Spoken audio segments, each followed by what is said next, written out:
Olá, vamos então examinar agora uma das principais causas de inadequação típica, que é o erro de tipo. O erro de tipo se dá quando ocorre a falta de conciliação entre o comportamento objetivamente considerado e a orientação finalística que lhe dirige.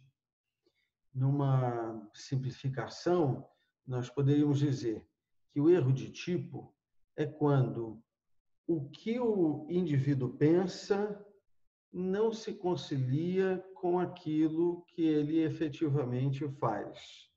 A falta de conciliação entre o fazer ou não fazer, na omissão, e a orientação finalística do comportamento que caracteriza esse erro de tipo.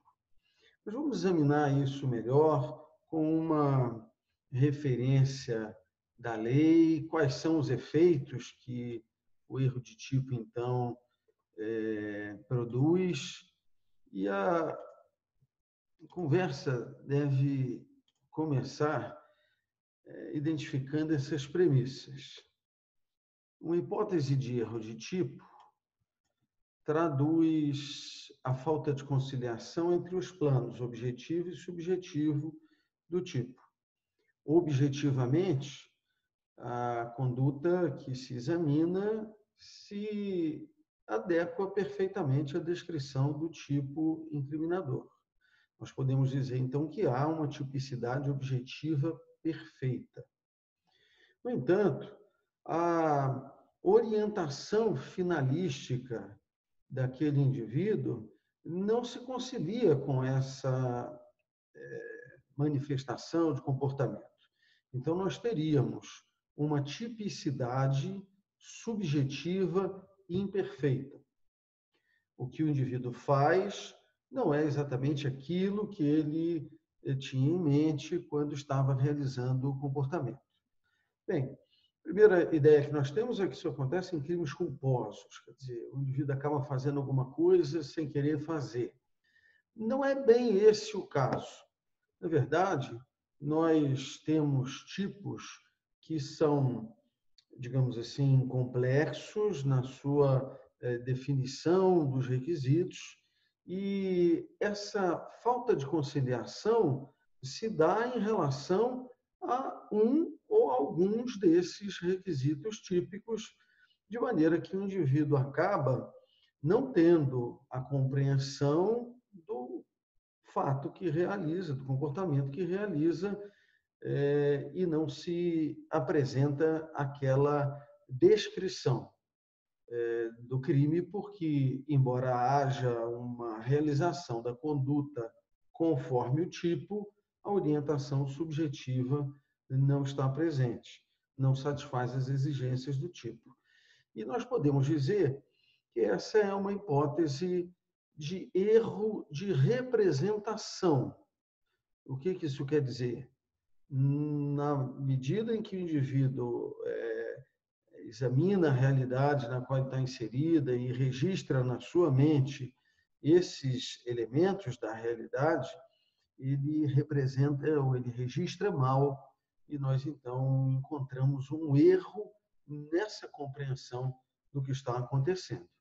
Esse erro de representação é muito diferente de um outro tipo de erro que nós vamos examinar adiante, e trata-se de um erro de execução.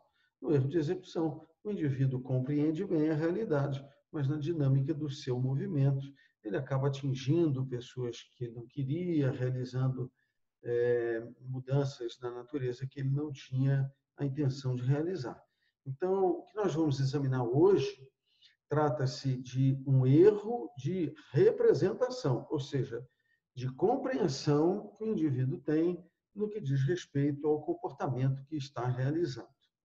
Bem, vale lembrar que os dois planos, objetivo e subjetivo, de exigências da estrutura do tipo, devem se conciliar em todos os seus elementos.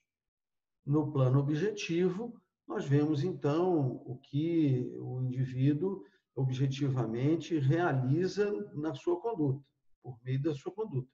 E no plano subjetivo, o que ele tinha em mente, o que ele queria fazer, qual era a sua intenção, qual era a sua finalidade. Então, quando não há essa conciliação, o primeiro dos elementos subjetivos que é atingido é o dolo. Talvez pudéssemos já adiantar uma, digamos, uma orientação sempre adequada para esse tipo de ocorrência. Se há erro, não há dolo. Se o indivíduo pensa que está realizando uma coisa diferente daquela que efetivamente está realizando e que é aquela que o tipo exige realizar, nós vamos encontrar o plano objetivo satisfeito, mas não vamos encontrar o dolo, porque é exatamente isso que caracteriza o erro, ou seja, não ter a intenção que é aquela exigida pelo tipo incriminador. Ele tem uma outra intenção, não aquela. Então, sempre que pensarmos em erro, a primeira coisa é que há a exclusão do dolo. E, nesse caso, o artigo 20 do Código Penal é muito, digamos assim, claro em apontar a solução. O artigo 20, que foi introduzido pela reforma de 1984, reforma que a doutrina, então, comemorou como sendo uma reforma que introduziu o modelo finalista com o seu parâmetro de dolo e culpa no tipo, o artigo 20 diz claramente, de maneira muito, digamos, simples, né? O erro sobre elemento constitutivo do tipo legal de crime exclui o dolo. Essa, digamos, orientação, então, não é relativizada. Se há erro sobre um dos elementos constitutivos do tipo, não é possível haver o dolo do tipo. Mas diz assim, mas permite a punição por crime culposo se previsto em lei. E nós sabemos que a punição para crime culposo depende de uma previsão específica para essa modalidade. E se não houver essa modalidade de tipo, não haveria, então, a possibilidade. O artigo 20 diz assim, permite a punição, nos indicando que nós vamos ter que examinar todos os requisitos do tipo culposo para ver se há ou não aquela caracterização de um tipo culposo. Mas vamos examinar com um pouco mais de calma a frase inicial, a parte inicial dessa frase. O erro sobre elemento constitutivo do tipo legal de crime exclui o dolo. Bem, se o erro é incompatível com o dolo, nós precisamos fazer um ajuste aqui também. O dolo é o dolo próprio a determinado tipo. E nessa, digamos, conciliação, especificação de dolo, nós precisamos perceber que aspectos do tipo um erro pode incidir para descaracterizá-lo completamente. Porque é possível que exista a caracterização típica em situações de erro que não são relevantes. Então, a doutrina faz uma distinção entre erro essencial e erro acidental, e nós precisamos fazer essa distinção, e é muito importante, fácil de fazer. Agora, nós vamos interpretar cada descrição típica e perceber se o erro que nós estamos examinando tem o condão de afastar o dolo que é exigido para a caracterização daquele tipo. Vamos examinar o exemplo do furto. Vamos lembrar da descrição do furto. O furto está no artigo 155 do Código Penal e diz subtrair coisa alheia móvel. Bem, vamos imaginar, e eu uma vez até tive a oportunidade de perceber um engano desse, que acabou se resolvendo, mas um engano possível, em uma mesa em que várias pessoas estavam assinando um acordo, no caso, um termo de ajustamento de conduta, mas vários advogados estavam assinando, um passou a caneta para o outro e, em determinado momento, um deles colocou a caneta no bolso e o outro advertiu, peraí, mas essa caneta aqui é minha, essa caneta é minha. E ele falou assim, não, eu tenho a caneta dessa, essa caneta é minha. E surgiu essa dúvida, até que aquele indivíduo descobriu onde estava a caneta dele e o mal-entendido foi sanado. Bem, se um indivíduo pega uma caneta pensando que é própria e leva a caneta, retira daquele local, não há o dolo que é exigido pelo crime de furto, porque o furto se apresenta no caso em que o indivíduo subtrai coisa alheia. Se a coisa objetivamente for alheia, mas o indivíduo pensar que é coisa própria, vejam a ocorrência do erro de tipo, na medida em que objetivamente acontece o comportamento proibido, mas subjetivamente o indivíduo não tinha a intenção de realizar aquela conduta proibida. Ele não tinha o dolo do tipo, apesar de ter subtraído efetivamente coisa alheia móvel. E o dolo não se caracteriza porque a representação do agente era no sentido de que aquela caneta, do nosso exemplo, era própria e não alheia. Percebam, esse é um elemento que é fundamental na descrição do tipo, é fundamental na caracterização do crime de roubo, de furto. Mas imaginemos uma pequena variação no nosso exemplo. Vamos imaginar, então, que as pessoas estejam assinando documentos e um deles deixou a caneta próximo a ele, na mesa, e um terceiro, criando uma oportunidade, subtrai a caneta, pensando que o dono da caneta é aquele que está próximo a ela. Só que ele estava guardando, esse indivíduo estava guardando a caneta, porque ia continuar assinando, mas a caneta era emprestada de um terceiro, de uma outra pessoa. No caso em que o indivíduo erra, se a caneta é do A ou a caneta é do B, se ele furta uma caneta pensando que é do A, mas na verdade é do B, o elementar alheio ainda se apresenta. Ou seja, seja a caneta de A ou de B, ainda seria coisa alheia em relação à pessoa que subtraiu. Então, nesse caso, o erro não é essencial. Na doutrina, nós chamamos isso de erro acidental e não descaracteriza o tipo, porque não descaracteriza o dolo. Então, havia, nesse caso, a intenção de subtrair coisa alheia e essa é a exigência do tipo. Então, já de início, é importante fazer esse corretivo.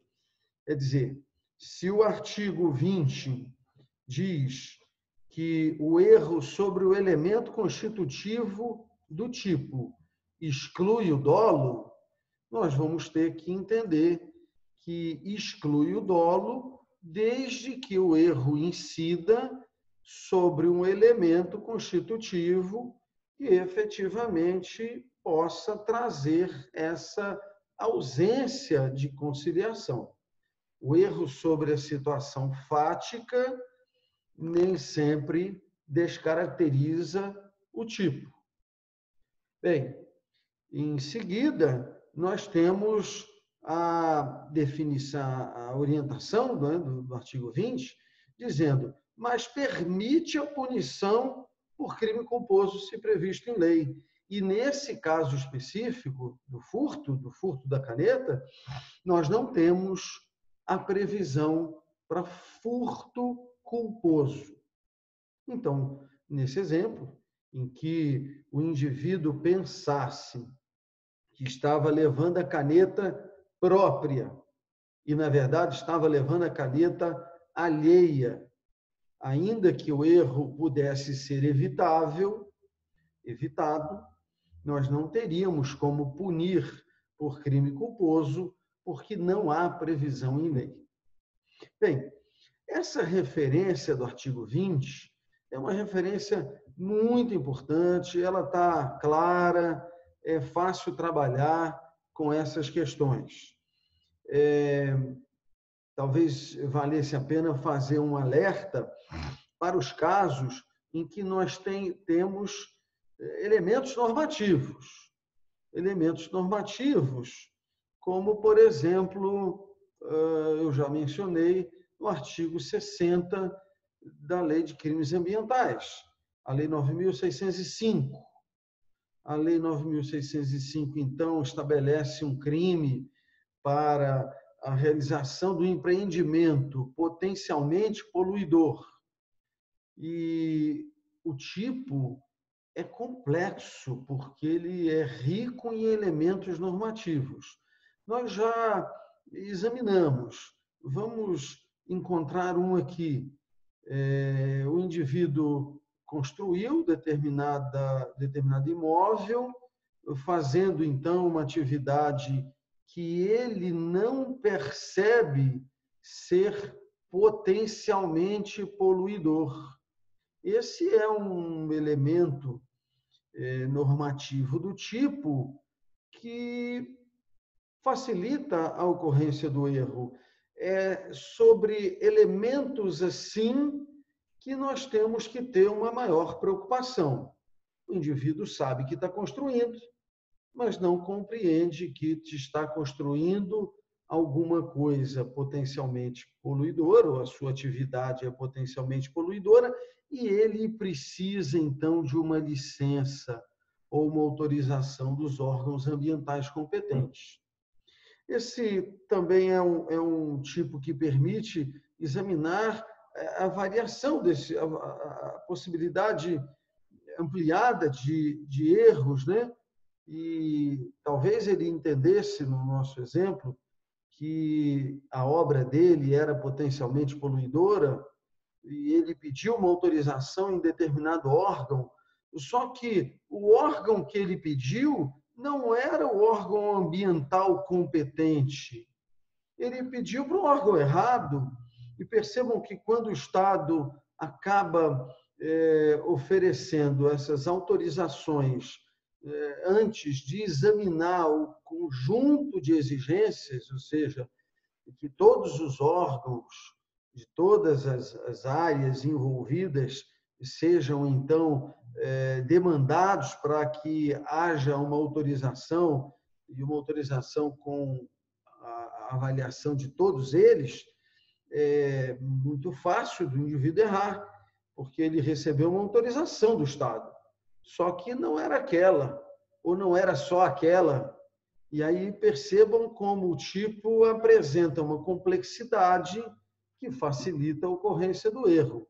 Então, órgãos ambientais competentes constituem elementos normativos do tipo sobre os quais é fácil ou é mais fácil a ocorrência de erro. Em seguida, temos outros ainda mais complexos, que diz assim, construir contrariando as normas legais. Uma referência tão abrangente quanto essa, ou seja, as normas legais, às vezes o indivíduo conhece algumas, não conhece todas, não é? E ainda continua dizendo, e regulamentares pertinentes. Então, são normas que estão em regulamentos, que não estão na lei, que estão em portarias, em resoluções, e é mais difícil, então, do indivíduo conhecer todas elas, é mais fácil a ocorrência do erro. Vejam outro caso, também da Lei de Crimes Ambientais. Praticar ato de abuso. É necessário entender que aquele ato é abusivo, tem essa conotação. Percebam que o dolo é querer praticar o abuso ou assumir o risco que a situação seja abusiva. Adiante, praticar maus tratos, ferir ou mutilar animais silvestres. Quais são os animais silvestres? O que quer dizer isso? Aqui, na verdade, nós temos uma previsão que atinge todos, né? Silvestres, domésticos, domesticados, nativos ou exóticos, todas as classificações estão aqui. Mas, vejam, esses são elementos normativos que possibilitam a ocorrência do erro. Bem, essa referência do artigo 20, no caput, ou seja, na cabeça do artigo, é aplicável para os casos de tipo incriminador. Então, nós vamos trabalhar sempre com muito cuidado para examinar se cada um daqueles elementos aconteceu e se o indivíduo teria intenção, então, compatível com aquele acontecimento. Isso na previsão incriminadora. Mas é possível também que ocorra uma, digamos, falta de conciliação entre a conduta defensiva que é justificada, e aí eu estou me referindo à legítima defesa, mas isso se aplica para todas as hipóteses de justificação que nós vamos ver em seguida, mas vamos trabalhar por enquanto com a ideia da legítima defesa. É possível que o indivíduo erre quanto a pressupostos fáticos dessa situação que é justificante, e aí nós vamos precisar, então, examinar como que se resolve esse problema, e é importante perceber como a doutrina, ou melhor, a lei fez uma escolha importante, porque nessa hipótese nós estamos falando do segundo elemento da teoria do crime, do segundo exame, né, momento de exame, que é o que se refere à ilicitude. Nessa hipótese, nós teríamos a opção de resolver todas as formas, as possibilidades de erro na culpabilidade, e dolo e culpa não estão lá. Nós poderíamos resolver com os elementos que a culpabilidade apresenta. A culpabilidade não apresentando dolo e culpa, nós só poderíamos resolver ou excluindo a caracterização da culpabilidade ou caracterizando uma menor culpabilidade, o que levaria a uma menor culpa. Mas o legislador resolveu fazer com que parte dessa questão fosse resolvida no tipo. Por isso que nós vamos examinar agora. Nós estamos tratando do erro de tipo, e uma das modalidades é justamente o erro sobre o tipo permissivo, não o incriminador, aquele que permite uma ofensa a bem jurídico, dada uma situação excepcional. Por enquanto, vamos trabalhar só com a ideia, ainda que superficial, de legítima defesa, para examinar como o legislador resolveu esse problema. Permitam-me fazer de novo o compartilhamento. Bem, essa hipótese é denominada em alguns livros como discriminante putativa. Essa palavra discriminante, ela tem sido utilizada para excluir ou para se referir à exclusão de ilicitude, muito embora nós sabemos que o nosso modelo de crime nos desafia a caracterizar tipicidade, ilicitude e culpabilidade. Então, em tese, discriminante poderia ser uma situação que afastasse ou o tipo, ou a ilicitude, ou a culpabilidade. Mas, tradicionalmente, se usa a expressão discriminante numa perspectiva de exclusão de ilicitudes, ou seja, de uma situação justificadora. E a expressão discriminante putativa significa, então, ou quer dizer que aquela justificativa é aparente e não real. O putativa significa aparente, putatividade significa aparência. Então, nós estamos falando de um caso, por exemplo, de legítima defesa aparente. Esse parágrafo 1º do artigo 20 também se aplica para o estado de necessidade aparente, para o estrito cumprimento de dever legal aparente, para o exercício regular de direito aparente. Mas vamos usar exemplos apenas da legítima defesa, que são talvez mais intuitivos, né? Bem, o parágrafo 1º, então, diz assim: é isento de pena, e essa expressão também acaba trazendo alguma dúvida, porque ela é muito usada para excluir a culpabilidade, é isento de pena quem, por erro plenamente justificado pelas circunstâncias, não é o erro parcialmente justificado, não é o erro justificado em alguma medida, não. É o erro que é plenamente justificado pelas circunstâncias, supõe situação de fato que, se existisse, tornaria a ação legítima, ou uma legítima defesa, no exemplo que nós vamos trabalhar. Percebam os detalhes dessa construção.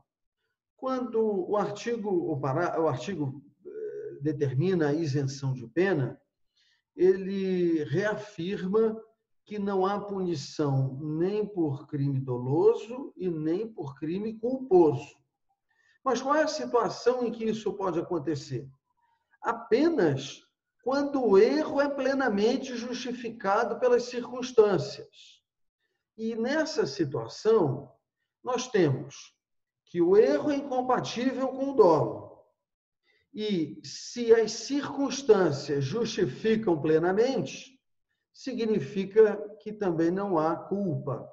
Ou, em outras palavras, o erro é inevitável.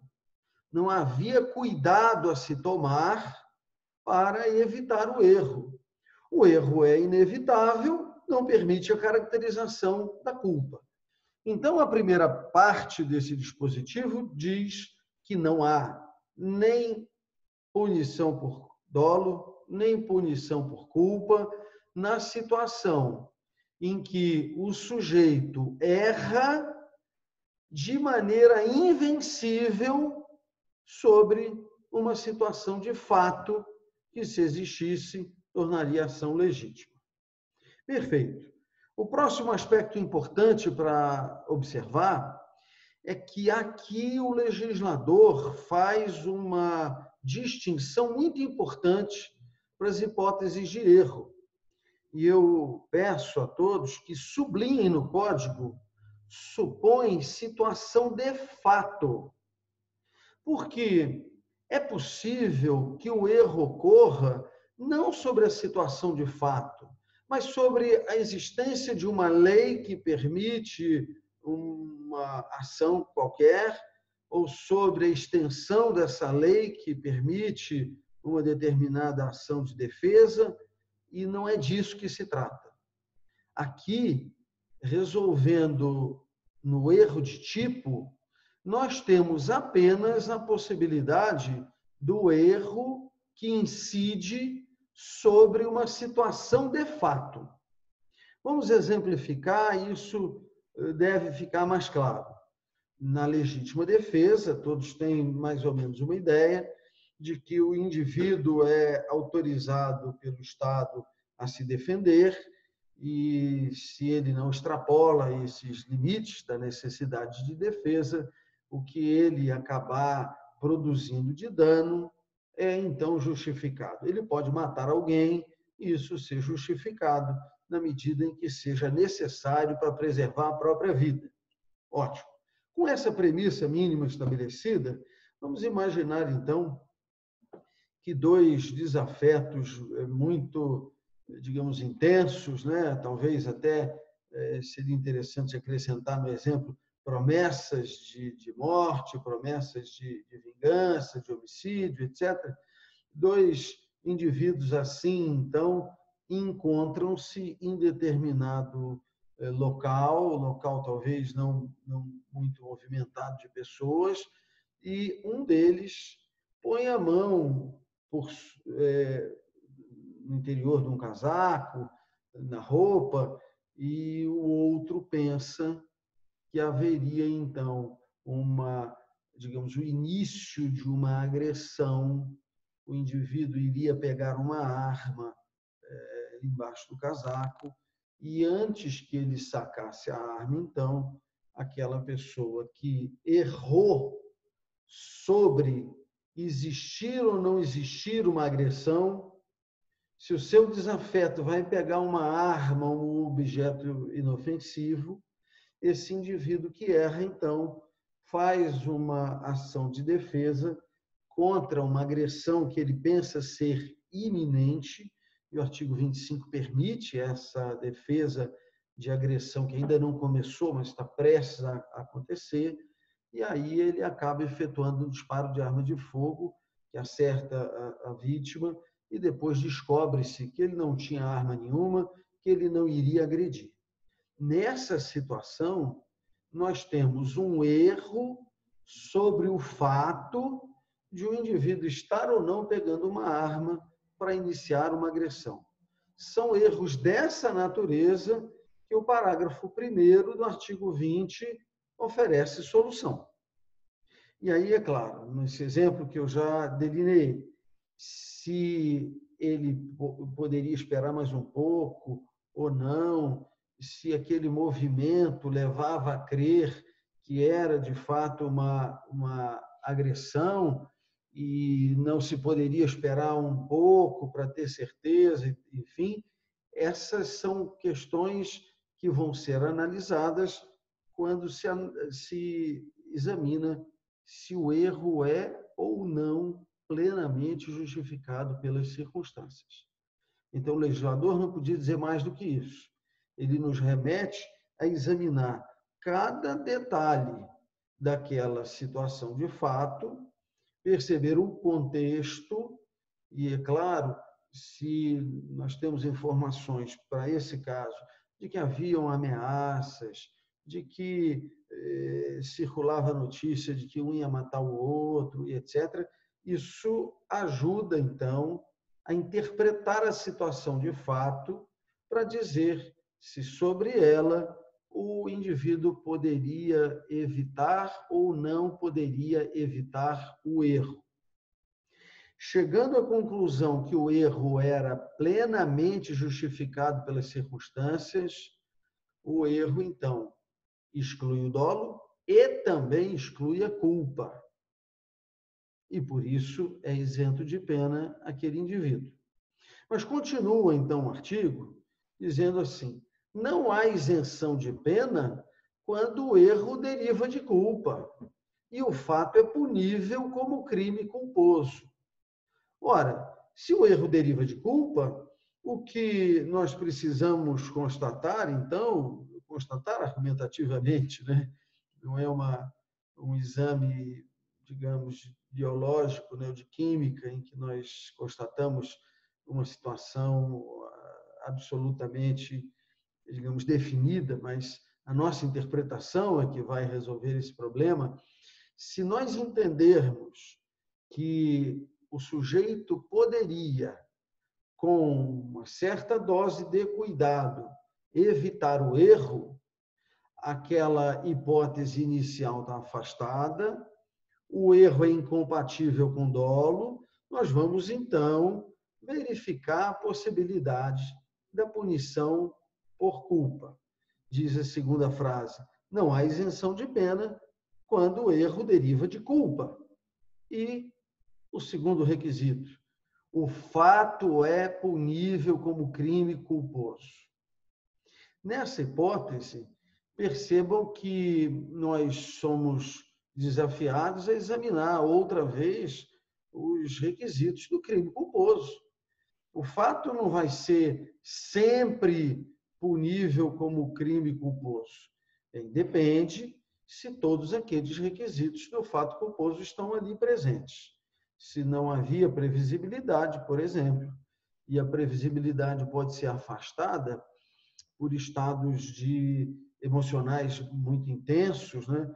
O próprio medo, o pavor de encontrar o desafeto, essa situação pode afastar a previsibilidade, que permitiria, então, um pouco mais de cuidado, que, na verdade, não era uma arma, era talvez uma carteira, era um outro objeto, e nessa avaliação nós temos uma solução que vai, então, voltar ao tipo para fazer a adaptação. Vamos perceber isso com calma. O erro não acontece no tipo incriminador. O indivíduo atira com vontade de acertar o desafeto. Nós caracterizamos o tipo objetivo e subjetivo. Só que agora nós vamos fazer uma análise do segundo momento de avaliação do crime, ou seja, da ilicitude. E se lá chegarmos à conclusão de que o indivíduo atirou, mas ele entendeu erradamente que era necessário efetuar um disparo para se defender, porque a pessoa que ele viu colocar a mão no bolso, ele pensou que iria tirar uma arma, quando, na verdade, não ia tirar essa arma, nós vamos retornar ao tipo e verificar se aquele fato que ele produziu, pode ter sido um homicídio, pode ter sido uma lesão corporal, vamos imaginar que um homicídio, o homicídio que ele produziu, é possível, então, caracterizar por culpa. E esse ajuste é feito por meio de um exame de elementos que não são integrantes do tipo incriminador, mas sim do tipo permissivo. E vejam que aqui a gente precisa ter, digamos assim, digamos, uma postura de aceitar esses ajustes, porque ao analisar o tipo, nós, a princípio, encontraremos um homicídio doloso. O indivíduo deu o tiro para acertar, tinha vontade de acertar, tinha talvez vontade de matar. Eu, então, fechei o exame da tipicidade com o homicídio doloso. Aí, quando vamos ao exame da ilicitude, lá nós percebemos que haveria uma série de circunstâncias que seriam próximas da legítima defesa e o indivíduo acabou errando quanto à existência de uma agressão, que, se a agressão existisse, tornaria a ação legítima, e ele, então, acaba, com base no erro, causando o fato típico. E aí a solução é voltar ao tipo. Se há erro, eu, então, excluo o dolo, já não pode mais haver homicídio doloso, vamos avaliar se seria o caso de caracterizar o homicídio culposo. Vamos examinar os requisitos dos fatos culposos e, se eles estiverem satisfeitos, vamos ter, então, homicídio culposo de uma pessoa que atirou na outra querendo matar. Mas dolo e culpa são construções que nós fazemos. E agora nós fazemos uma construção um pouco diferente, mas é uma construção de ajuste que vai, então, dizer, olha, ele vai responder por homicídio culposo e não pelo homicídio doloso, que, a princípio, nós percebemos. E é também possível que, se a circunstância justificar plenamente o erro, que o indivíduo, então, cometeu um homicídio, matar alguém, dolosa e culposamente, objetiva e subjetivamente satisfeitos os requisitos daquele tipo incriminador. Mas quando formos examinar os aspectos de justificação, ou seja, o tipo permissivo, o erro sobre aqueles elementos manda voltar e resolver o problema no tipo incriminador, afastando os seus elementos subjetivos. É uma construção que nós temos que ter cuidado, porque quando nós dizemos afasta o dolo, mas ele atirou porque quis, mas é porque é uma situação excepcional. Afasta a culpa, é porque o erro era inevitável. Então, essa é uma construção diferente, nós temos que ter cuidado para analisar, não é? A ideia exposta num parágrafo indica que é um desdobramento da ideia do caput. Então, quando nós estamos examinando o artigo 20, que trata do erro de tipo, no parágrafo 1º, trata de uma espécie de erro de tipo. O artigo 20 trata do erro sobre o tipo incriminador e o artigo 20, parágrafo 1º, trata do erro sobre o tipo permissivo. Vamos examinar com cuidado isso, que é bastante importante. Nessa transparência, eu tentei, digamos, representar para vocês as opções políticas que o legislador tinha à disposição e o que ele acabou por optando. E a representação tenta, então, sugerir a ideia de conceitos mais abrangentes e menos abrangentes. Na leitura que vocês estão fazendo, vocês vão se deparar com a referência teoria limitada da culpabilidade. A teoria limitada da culpabilidade pega a culpabilidade, então, e reduz o conteúdo do seu conceito. O conceito de culpabilidade tem um pouco menos de questões para examinar. E quais seriam essas? Seriam as questões relativas ao erro sobre um pressuposto fático de uma causa de justificação, porque não seriam, então, resolvidas na culpabilidade, mas sim no tipo. Então, se a culpabilidade é menor, nós temos a divisão desse problema de modo que erro sobre a situação de fato caracteriza erro de tipo, e erro sobre a existência ou os limites da lei caracteriza erro de proibição a ser resolvido na culpabilidade. É um tema que nós vamos examinar com mais vagar em momento próprio. Uma outra opção seria a teoria extremada da culpabilidade. A representação, então, indica que o conceito de culpabilidade é maior. E aí, todas as questões relativas a erro quanto à justificação, ou seja, quanto à ilicitude, são resolvidas na culpabilidade. E aí nós só teríamos erro de proibição, não teríamos erro de tipo permissivo. Bem, essas são as possibilidades. Nós temos uma clara opção do legislador pela teoria limitada da culpabilidade, na medida em que, no artigo 20, parágrafo 1º, nós temos previsão para o erro de tipo, quando esse erro incidir sobre uma situação fática, e nós temos o erro de proibição previsto no artigo 21, quando o erro incidir sobre a existência, os limites da causa de justificação, e nós teríamos esse exame reservado à culpabilidade. Essa opção é uma opção que acaba por ser mais favorável ao réu.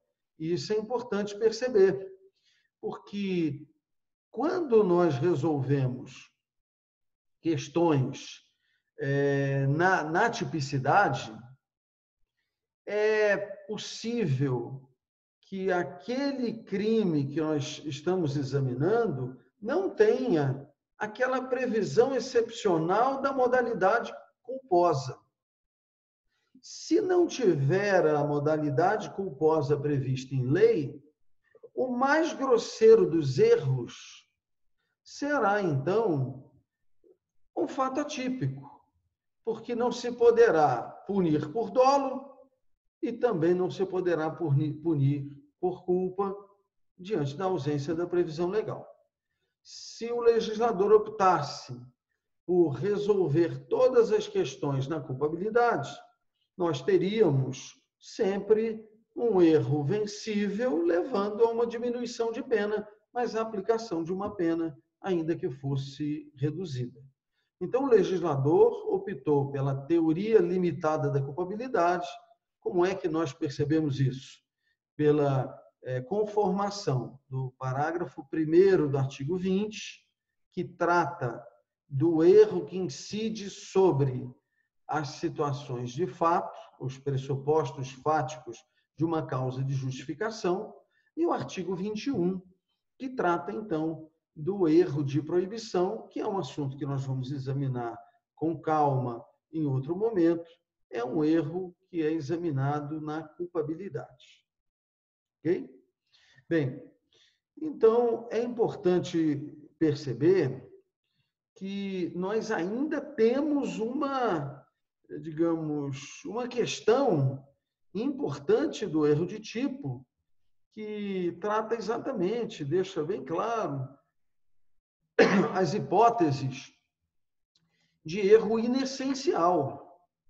No parágrafo 3º, nós vamos ter que o erro quanto à pessoa contra a qual o crime é praticado não isenta de pena.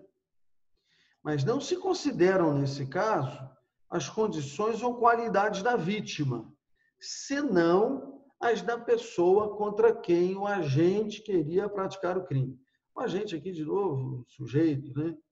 Percebam, na previsão do parágrafo 3º, nós temos novamente um erro de representação, porque essa é a essência do erro de tipo, e nós já poderíamos enquadrar aqui aquela hipótese que eu mencionei da troca de canetas.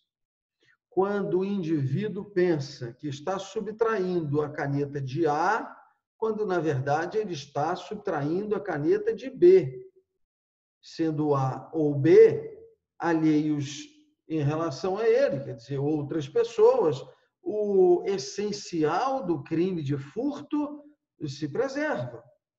Vamos mudar um pouco o exemplo, agora para um crime de homicídio.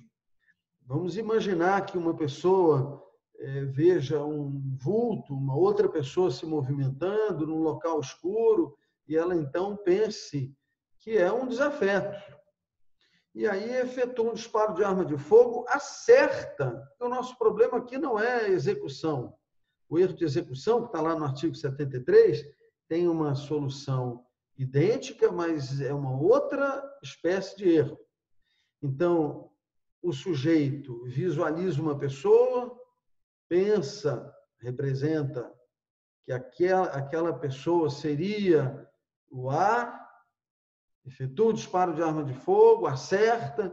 Quando chega perto, ele constata que não era a pessoa que ele tinha imaginado, que ele tinha pensado que fosse. Nesse caso, não há a exclusão do dolo de homicídio. Ele queria matar alguém. E tanto faz se alguém é o A, se é o B, se é o C, ele tinha a intenção compatível com a exigência do tipo de homicídio. E aí nós aplicamos aqui o parágrafo terceiro. O erro quanto à pessoa, ele errou que era uma pessoa e na verdade era outra, contra a qual o crime é praticado, não isenta de pena. Mas nesse caso, não se consideram as condições ou qualidades da vítima, porque na verdade ele não queria aquela vítima, a intenção dele, o dolo dele era direcionado a outra vítima, senão as da pessoa contra quem o agente queria praticar o crime. E essa hipótese, em muitos casos, é relevante, porque se caracterizam agravantes, causas de aumento, por exemplo, ele queria matar um acidente, então eu teria aí uma hipótese que repercutiria na pena, e ele matou uma pessoa que não era, então seria o caso de aumentar a pena como se tivesse atirado na pessoa que ele queria. É isso que o artigo 20, então, apresenta como solução. Bem, essas questões têm uma maior repercussão prática, por isso vale ter cuidado. O artigo 20 é bastante claro, é fácil de perceber, a dificuldade pode existir quando nós imaginamos esse ajuste que tem que ser feito no tipo na perspectiva de uma hipótese de justificação. Nós já teríamos passado pelo tipo e aí somos obrigados a voltar e realinhar. Esse realinhamento que permite a caracterização da culpa, lembram do exemplo? O indivíduo atira pensando que o outro está sacando de uma arma, ele atira com vontade de atirar, atira com vontade de acertar, atira com vontade de matar, e nós vamos responsabilizá-lo por culpa, porque, afinal de contas, ele pensou que estava sendo agredido, quando na verdade não estava. Para esse caso, a doutrina denomina a culpa de culpa imprópria. Não é aquela culpa padrão do tipo incriminador. É uma culpa que decorre de um ajuste de solução. Percebam, o que o legislador entendeu justo é que aquela confusão que desorientou o sujeito, que acabou pensando que estava sendo agredido e, na verdade, não estava sendo agredido, aquela desorientação justifica uma pena menor do que na hipótese em que o indivíduo quer matar o outro sem essa situação que leve a uma confusão quanto a uma necessidade de defesa. Então, o legislador viu as possibilidades e disse, optou, né? Vamos resolver essa questão do tipo, porque o tipo culposo é mais brando e se não houver tipo culposo, nós temos ainda uma situação mais favorável para o acusado, aquele investigado. Bem, esse vídeo encerra essa temática do erro de proibição, mas na nossa unidade, no nosso encontro, eu ainda preciso tratar de outras hipóteses de inadequação típica. Hipóteses também interessantes, de aplicação prática, mas como não se trata desse tema, vamos interromper e fazer então um outro vídeo para tratar da desistência voluntária, do crime impossível e, de certa forma, autoriza uma interrupção, né? Nós mudando de assunto, vamos mudar aí o vídeo também. Muito obrigado, até o próximo, e segue, né, a mesma análise.